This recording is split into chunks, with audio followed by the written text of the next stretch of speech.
We'd wish to now get into our panel, and as I mentioned earlier, I'll start by inviting our moderator, Dr. Sridhar Sivasubbu, to please join in and take your place at the moderator desk. And joining him on this panel, I'd like to start by inviting Dr. Colonel Deepak K. Mishra, who's the Director, Bakchi Sri Shankara Cancer Center and Research Institute, Bhubaneswar, Odisha, to please step up. He's also the President for Molecular Pathology Association of India. Welcome, sir. Ladies and gentlemen, if we can please welcome him. Let me also welcome Dr. Shubhashankar Bhasak, who is the Lead Diagnostic and Health Innovation Hub at the AstraZeneca. Welcome, sir. Thank you so much. We welcome Dr. Sandeep Swelikar, who's the Head for Medical and Scientific Affairs at the Regulatory Affair and Quality at Roche. Welcome, sir. Thank you so much. Dr. Thupil Venkatesh, who's the Professor Emeritus at the St. John's Medical College, also the Chief Executive Officer, Foundation for Quality India, and a Lead Principal Assessor at the NABL and the NABH. Welcome, sir. Thank you so much for gracing us with your presence. Joining them will be Dr. Om Shri Shetty, who's a scientist and assistant professor at the Tata Memorial Hospital, Mumbai. Also, ma'am, thank you so much for joining us in. Ladies and gentlemen, let's have a bigger round of applause, would you please, for our panelists. And we hand it over to you, Dr. Sridhar, to take it further from here, sir. It's all yours.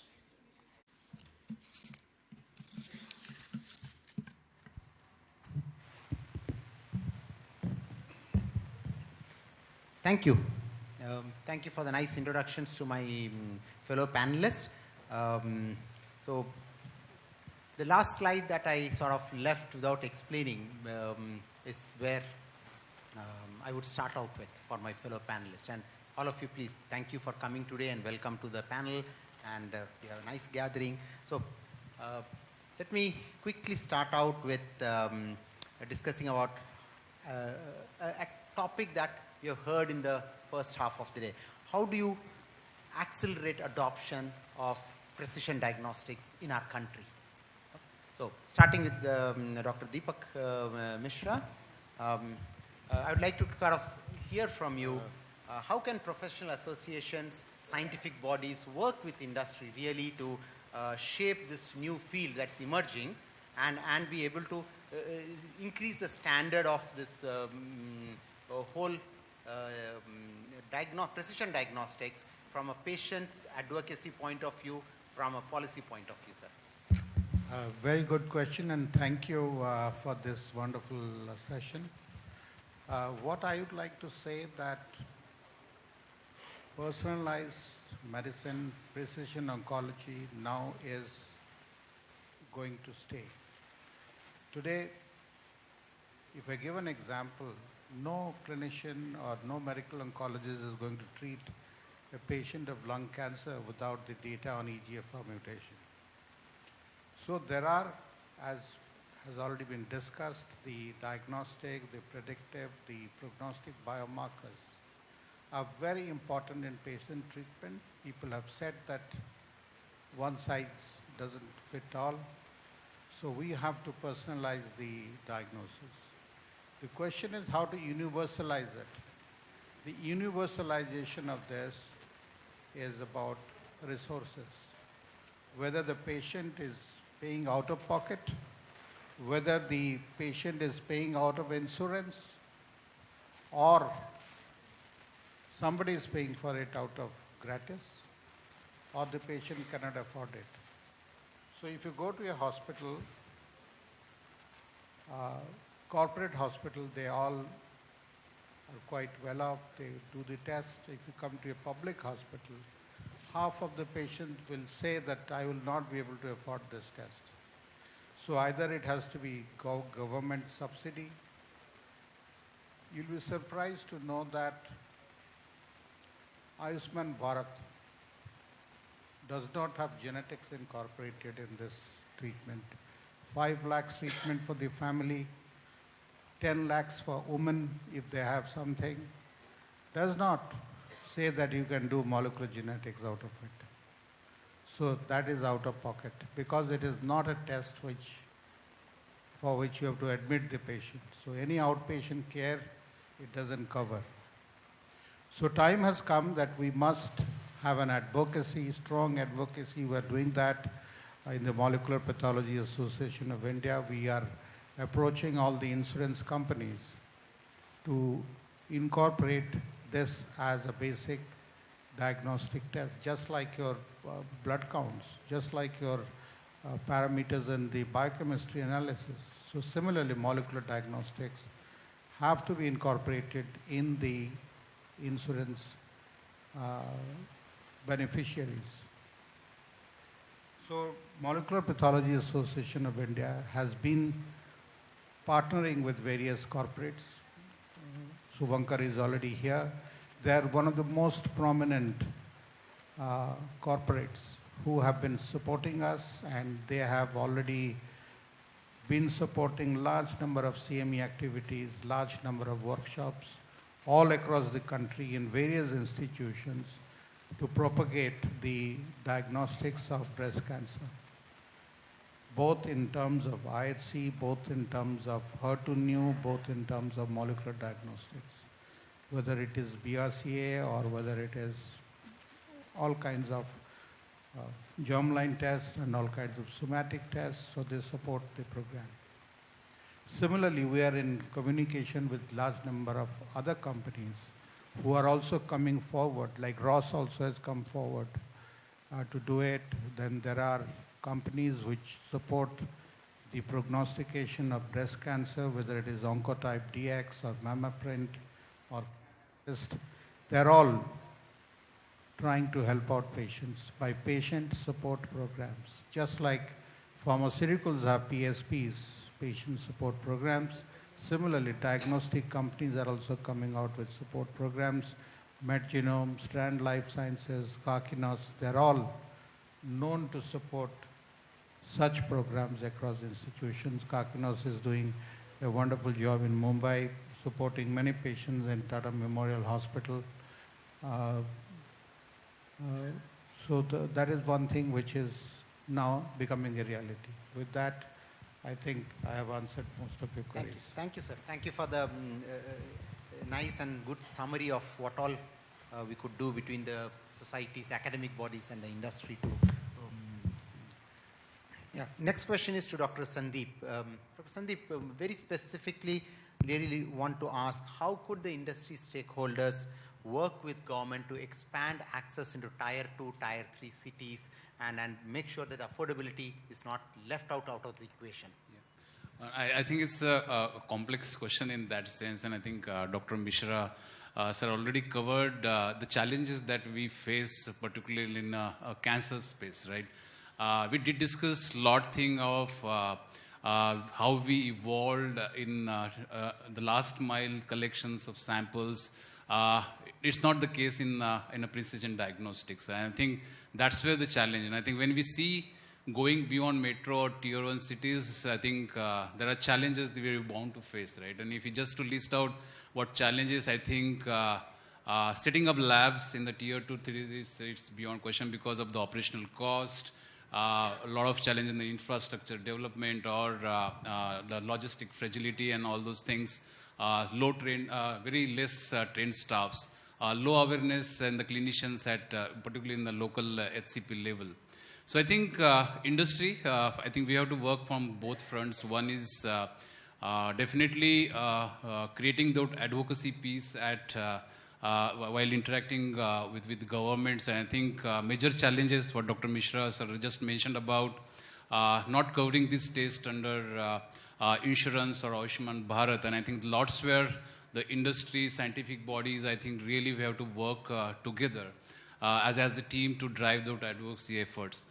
Equally important now, how best we can work in the given environment, right? I think really we have to work on a couple of approaches as well. One is we have some enough good examples about public-private partnership where we as a company or industry, whether it's diagnostic or pharma, can in collaborations with the diagnostic service provider can help to certain extents for that last mile delivery, right? At least with those models, like whether it's a centralization model or decentralization model as well. Now we have a good infrastructure or the presence through regional cancer centers. Almost now the government is working towards every district will have a medical college. But I think even if we take this medical college as a hub center, at least we could able to reach out to or cater to the surrounding areas as well. But I think having said that, a lot of efforts needs to be done on capability building and all those things. And I think where I can think the industry can contribute to a significant extent to build that capacity at the a decentralized model. But I think going forward, I think best option at the moment I see is PPP model. Advocacy has to continue for a long time. Yeah. Thank you, sir. Well said. That PPP model and advocacy are two things that I will take home from here. Next question to Dr. Om Shri. How do you think academia and a large research institution like yours really change or bridge the gap of access in precision medicine? So that's a good question, sir. Thank you. So as academic institutes, we have a larger role to play in terms of adaptability, like being an institution like Tata Memorial Hospital, where we do cater to largely to the underprivileged population. So basically developing either in-house testing kits or validating assays, or even partnering with industries like, like a beta testing of those samples. And also we have a wealth of information, like the amount of patients who receive, come to the center are like quite huge. So we do get to do a large amount of samples to study and then see which one would be applicable and where it can be made more cost effective and economization is possible, because most of these patients are paying from their pockets, and the data generated from this would definitely be able to help to translate it further. And even the efforts by the government, like I would like to point out over here, like DHR, ICMR sponsored development of molecular oncology diagnostic services, which is reaching out to even to the rural areas where they are developing such centers, and like a hub and spoke model. Again, these major institutions are kind of mentoring and hand-holding, and also in the event training their technical staff, the scientific staff, and helping them standardize and validate the assays on a specific equipment, or bringing out even like drafting the report, how to make it, conducting certain training sessions, or educational programs or webinars are the way where this can be disseminated in a proper way. Well said. Well said. I think educational institutions such as yours really have to build that foundation on which the industry can grow. Thank you.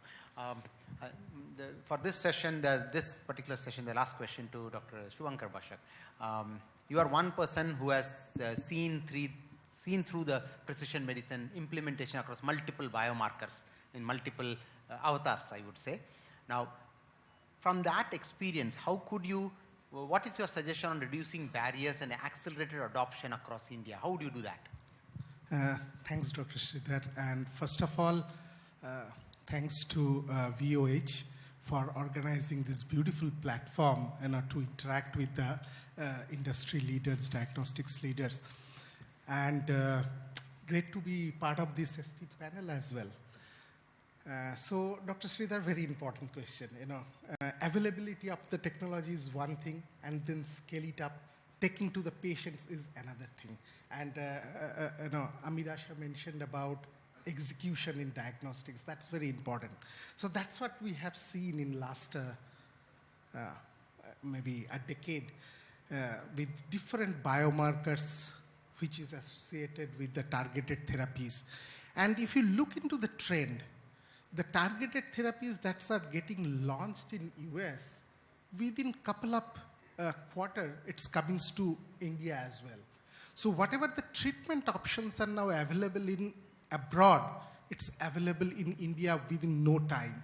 That means the diagnostics industry needs to be adequately equipped to identify those biomarkers. So that's one thing. Second very important aspect is the readiness of the clinicians. Are they aware about those biomarkers? All those WH questions. Why to test, when to test, how to test, where to test. Because if you look into the whole workflow, there are multiple stakeholders involved.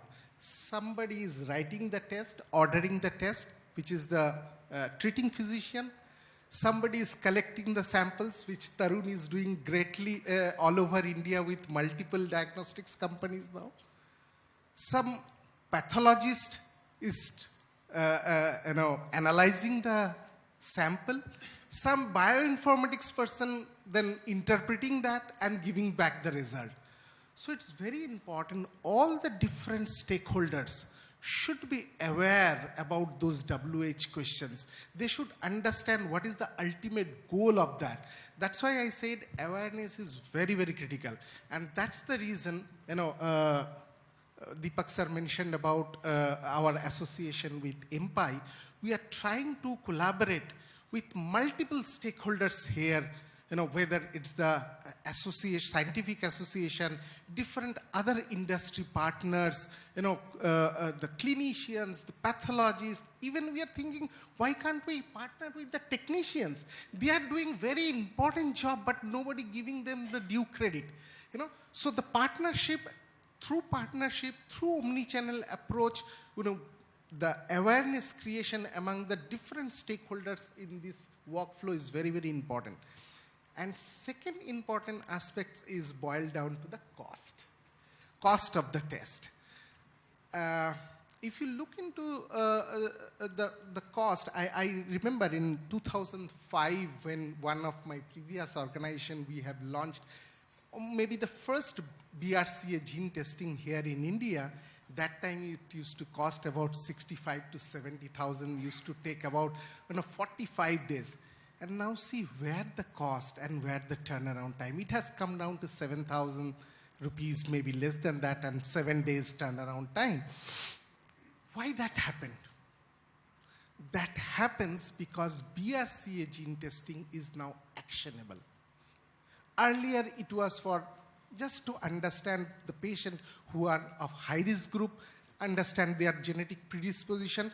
But now BRCA mutation, whether it's breast cancer or ovarian cancer, it now actionable through the targeted therapy.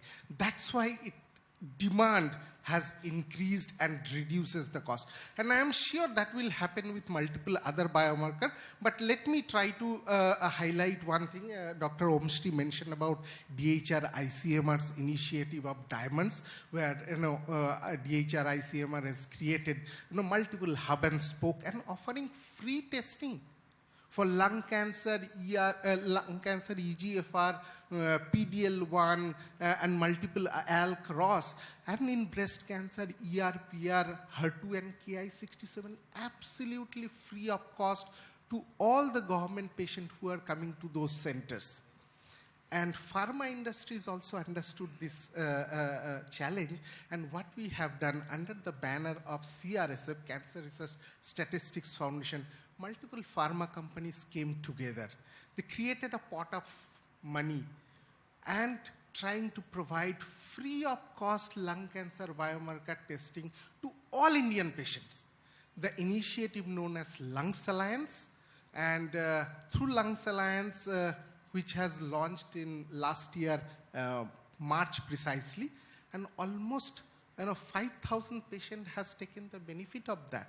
I think that's one of the initiative that pharma industry partner has taken together is excellent, and we are trying to see how we can make it sustainable. So two challenges, one is awareness, another is for the costing, and to our small way we try to solve that. Let's see how we can take it forward. Thank you. Thank you, Dr. Shubhankar Vasak, for that excellent example, last example of yours, the initial baby steps that the industry has taken to catalyze this whole thing. Thank you. Let's move on to the next topic that we have is precision diagnostics has to go with quality, accreditations, and standards. So to you, Dr. Venkatesh, what are the risks, which are immense experience, what risks do you see for a new technology to be rapidly scaled up without proper guardrails? Wonderful question. I like the second part, risk. The latest standard of International Standard Organization for Medical Laboratories Requirements for Quality and Competence, 2022 version, has addressed risk 85 times. The earlier version looked at it only 5 times. Why? In just 10 years' time, why we started looking at risk with such a great concern? Because technology has evolved. Technology has improved. That means, are we not coping up with the technology? I'll give you two technological advances 20 years ago and in next few years to come. 20 years ago, I was in Tokyo railway station. My bladder was full. I wanted to empty my bladder. I entered that urinals. Left side was free. You were talking about free. Right side was $10 for emptying bladder. I was curious. I had $10. I inserted into the machine. I got the handset and I went inside. It said when red light goes, green light comes, pass urine, wait after emptying the bladder. And what happened? I got a long printout of my urine report in the urinals of Tokyo railway station. Technology was there. But I had my own doubt whether it's reliable. Then I saw accredited by Japan Accreditation Laboratory, signed by a pathologist with an MD. Then I had some hope. The same hope I have here because there's an industry and academicians. Academicians sitting here, industry is there. What will happen when a new emerging technology comes to your hand? First, you should have affordability to get it. Like when calculator came, it was 8,000 rupees. Now you get for 100 rupees calculator. When the volume increases, the cost comes down. Same thing will happen to our emerging technology. Whether it's AI based, whether it is we say point of care testing. I'm sorry, that terminology has changed now. It is not point of care testing, point of care monitoring. Next technology is they'll put a biochip in your body. It doesn't cost much. And you walk around with your body electricity. It measures circulating parameters, sends through RFID to my mobile, like what is happening for glucose today. And then it goes to my clinician. Clinician will immediately review my previous results and advise what has to be changed. Goes to the pharmacy. Pharmacy will pack the medicine and drone is waiting to drop it in my house. This is the future technology. It is not just big machines. It is not just very expensive things. Economics of future emerging technology is to reduce the cost. That is the quality. This quality is affordability to a common man. Now, we are heading towards doing right thing at right time for the right purpose. That is quality. Doing what is required. Affordability for a general population. We don't have to one day differentiate between rural, urban, Bombay and some village nearby. No.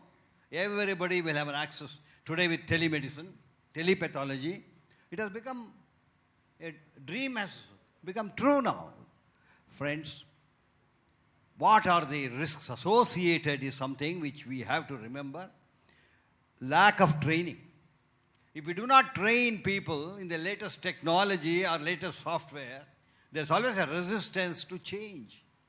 A man who is using a particular software doesn't want to change because he's used to that. He says, I'm happy with this. This is the trend. Number two, the methods are validated. New technology methods are validated by the industry. Is it verified by the user? It costs. Third one, when there is a risk of this kind of intent, then there will be lack of trust. Risk has not yet happened. We have to mitigate that. We'll come to that. When risk is not mitigated, when it is not prevented, then there will be loss of trust. Losing one customer is something like not getting 100 new customers. This is what will happen to laboratories tomorrow if they do not look into the risk factor. Risk happens because they fail to comply with statutory regulatory requirements. Because here government plays a very important role. And also the high-speed technology where thousands of samples are processed. There is a data security. Confidentiality maintenance will suffer. In the past, people had They doubted their own reports which they got from the urinals. But today, even in Delhi, we have in a mall, this urinal has this mechanism where you can drop the money and get the report. Many people would like to maintain the confidentiality. They don't want to disclose their condition to their wife also. What I am trying to tell you, there will be a privacy, confidentiality, and with accuracy and sensitivity, dependability. This is the thing. Thank you, sir. Amazingly good example, and I'm sure the industry listens that the guardrails are equally important, as equal as the technologies. We'll take care of that, sir. Moving on to Dr. Mishra, the same question, sir. How can professional bodies help in maintaining the guardrails of quality? Yes. In brief, sir. Working? It's working, sir. It's working. It's working. So I will just give one example and then set the ball rolling. I have been an NABL assessor for last almost 2 decades or more. Venkatesh sir is my teacher who taught me quality. He has taught quality to the whole country. He is considered as the quality man of India. You see, when I was assessing molecular genetics of a particular lab, I can't name the lab because of confidentiality, they were doing the assay called BCR-able quantification assay in chronic myeloid leukemia. So they were putting the samples in singlets rather than in replicates or in triplicates. So I saw it and I raised an NC that you must at least put in replicate. So suddenly the lab started contesting that cap does not say that it has to be in replicate. So rightly, I am a cap assessor as well. I said, yes, that is in the US and we are in India. There they use liquid handling platforms. Everything is programmed. It will put it in the right well. But where we are doing manual pipetting, either you don't put your sample in the well or you put twice in one well. So until unless you do it in replicate, you will not know the mistake. So you must do at least in replicate, may not be in triplicate. So the next answer I got, then how do we become competitive in the market? Is other labs also putting in replicates? I said, that's not my point of view, my contention. I am saying that your lab should put it in replicate. So I persisted with my NC and it went to the board in NABL, and NABL supported my view. And now for all quantification assays, NABL 112-2022 says that manual pipetting you have to do it in replicate to avoid errors. So that's quality. So I think Amira isn't here in the audience. You see, quality is very important, and particularly in molecular genetics, it is more so because it is a newer branch. People haven't understood the nuances of the assay. There are bioinformatics, there are many things, variant calling is very important, and there are so many things which you need to look at before you say that there is a mutation which is positive or negative. False positivity and negativity is very, very frequent in molecular genetics. So I think proper validation, OMSI has already said that they are doing laboratory developed assays. Many, in my previous hospital also, we had many laboratory developed assays which are NABL accredited. So we have to maintain quality to give better service, cheaper service, rather than off-the-shelf kits that are available. The next thing is economies of scale. So sharing samples between institutions, we don't have that concept in this country. A country like UK, which is a very small country, every lab doesn't do every test. They just send it out, and the country is so small it reaches within one day, and they pool the samples and do it very economically, and the results are disseminated. So we don't want to share the samples for many reasons, because they don't want to say that why should we share the samples. So because of that, many of these tests are not available for patient care. Second thing is that awareness amongst clinicians.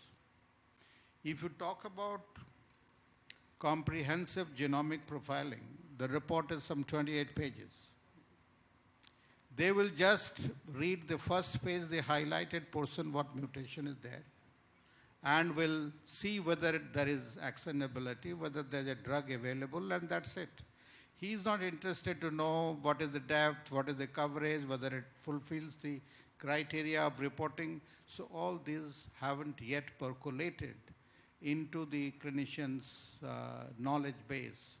Medical oncologists, clinical oncologists, pediatric oncologists, they do understand, but general physicians and general pediatricians, they are yet to, because they always ask for whole genome sequencing for rare diseases, but they just read the line that they need to read. So I think awareness has to increase.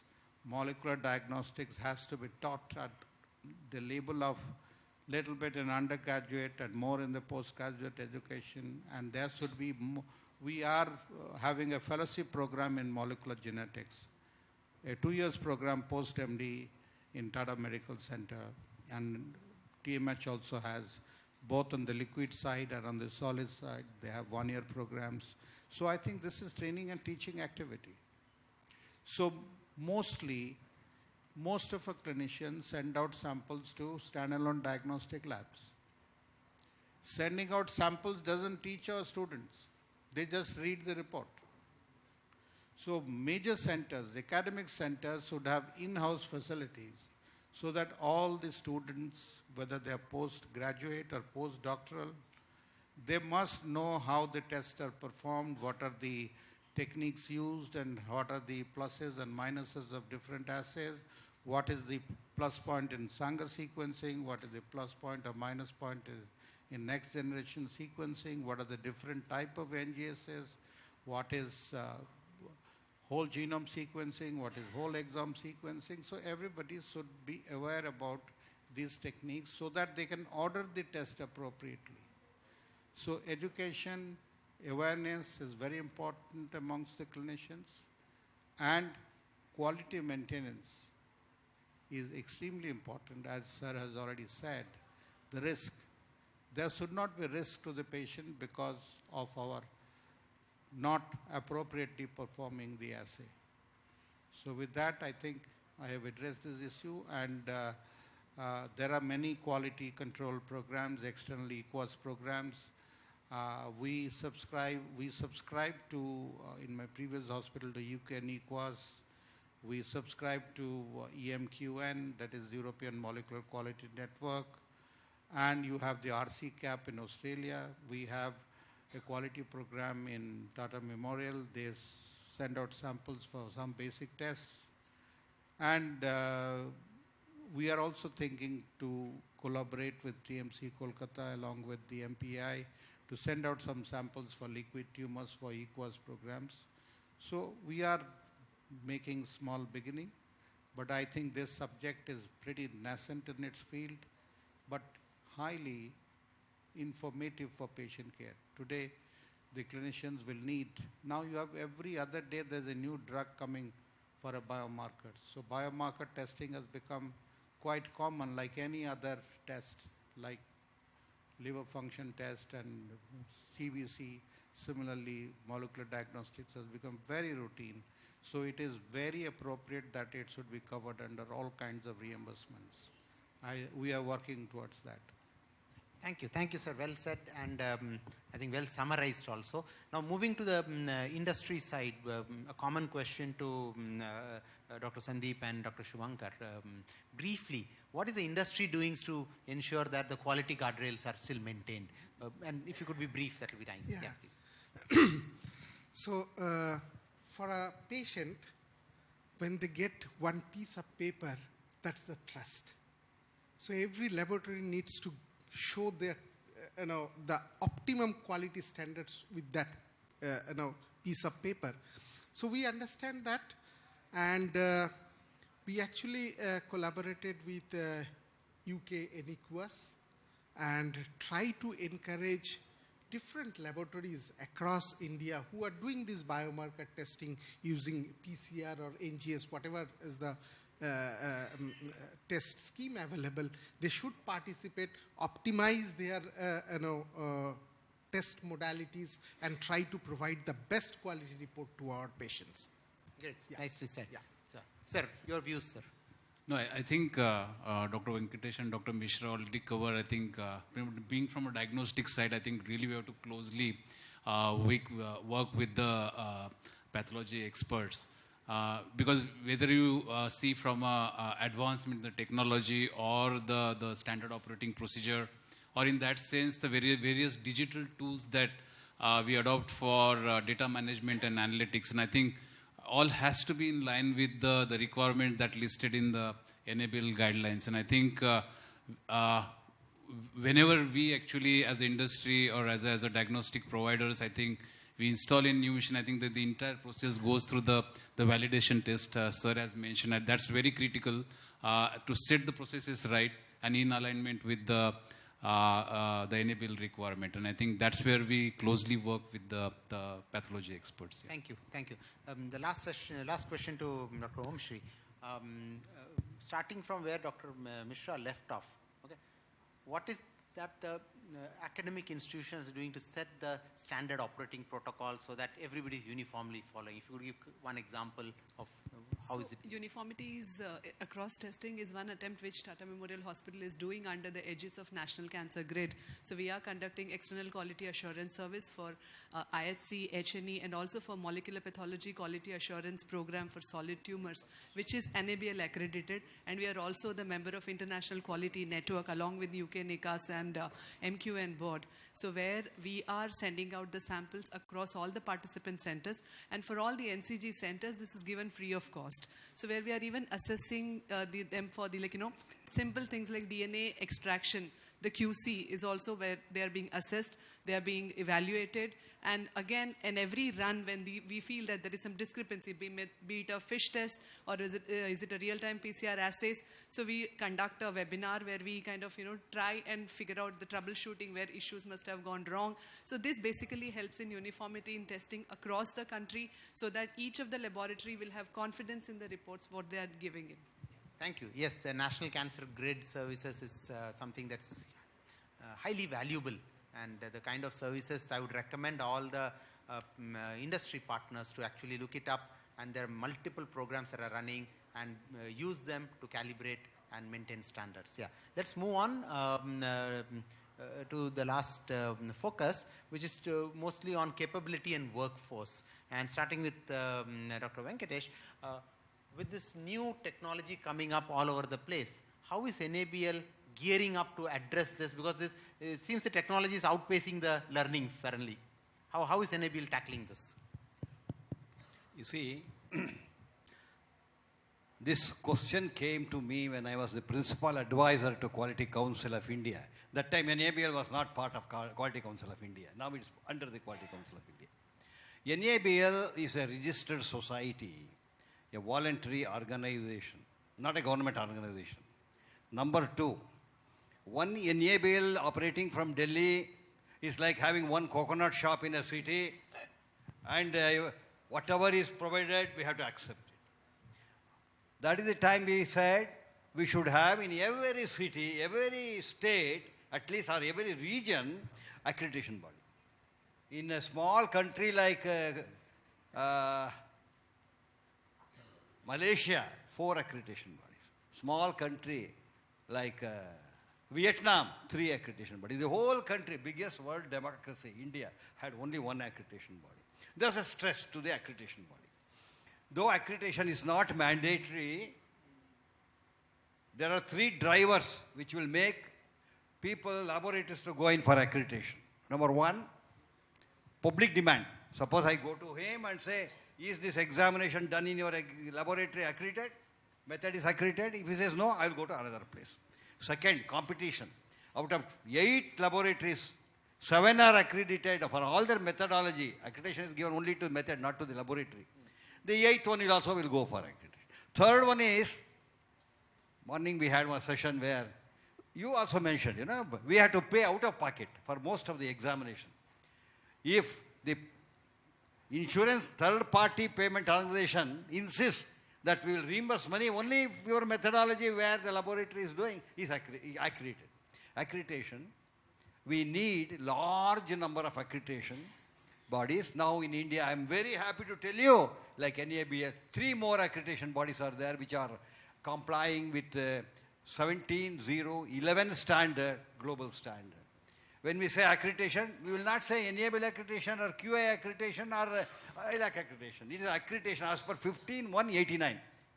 That is the standard. These are all the agencies. For the advanced technology, if there are more number of accreditation bodies in a country like ours, it will happen. Otherwise, if we say go only to the particular accreditation body, it will fail, it will collapse. Remember, accreditation is voluntary, it is not mandatory. Except during COVID time, it was made mandatory by ICMR. Otherwise, it is a very simple process of recognizing only 3 things. Quality of materials used, competence of people who are using those materials. Nothing else. That's all the entire basics foundation for accreditation. It is not difficult. I'm sure whatever technology might emerge, whether AI, machine learning, whether it is genomics and whatever it is, it will be possible. It is not a big problem. Accreditation of it is the mindset of the laboratory, and government will not force anybody to go in for accreditation, I'll tell you. It has no mandatory that you should go for accreditation. It is only to demonstrate your competence and quality. Thank you, sir. Thank you. Thank you for the elaborate answer. But a question to Dr. Om Shri Shetty.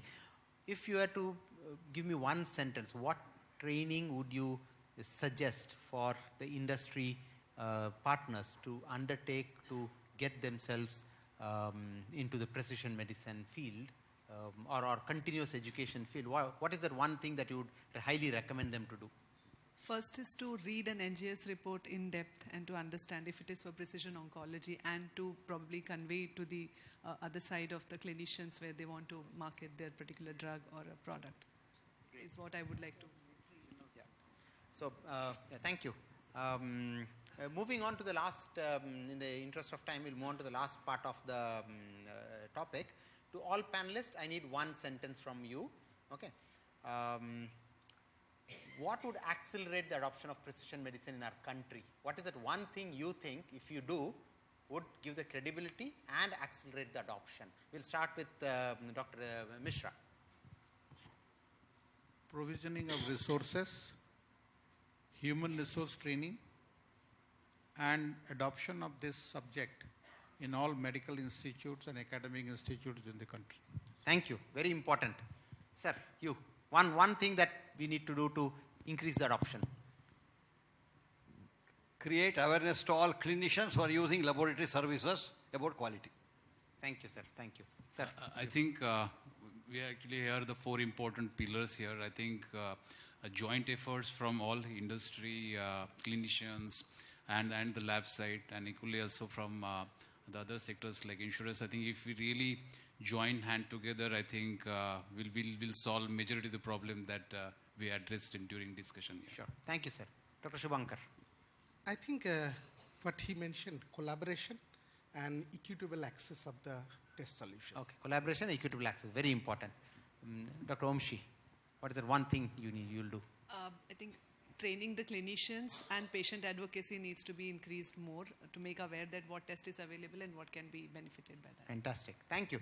Thank you, my panelists, for the wonderful deliberations. And I really thank the audience for the listening and absorbing all the valuable things that the panel said. And thank you to the organizers of Voice of Health for organizing the session. Over to you, sir. Thank you.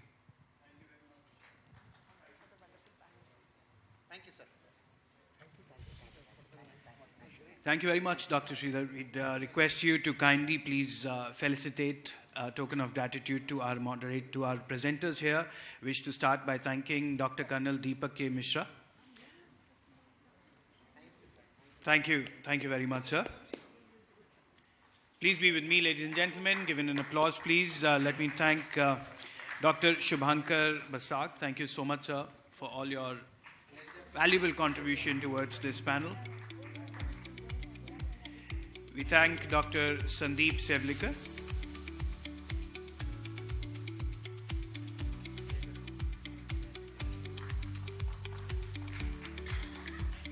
Extremely thankful to Dr. Tupil Venkatesh for all his brilliant contributions towards this panel and, of course, towards the field. Of course, thank you so much. Also thank Dr. Om Shri Shetty. Thank you, ma'am. Thank you very much.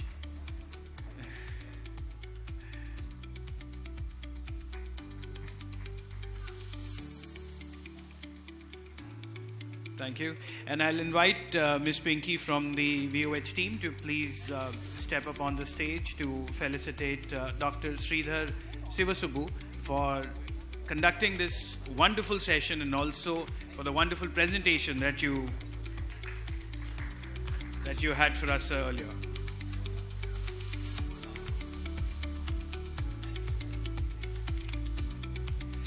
Thank you.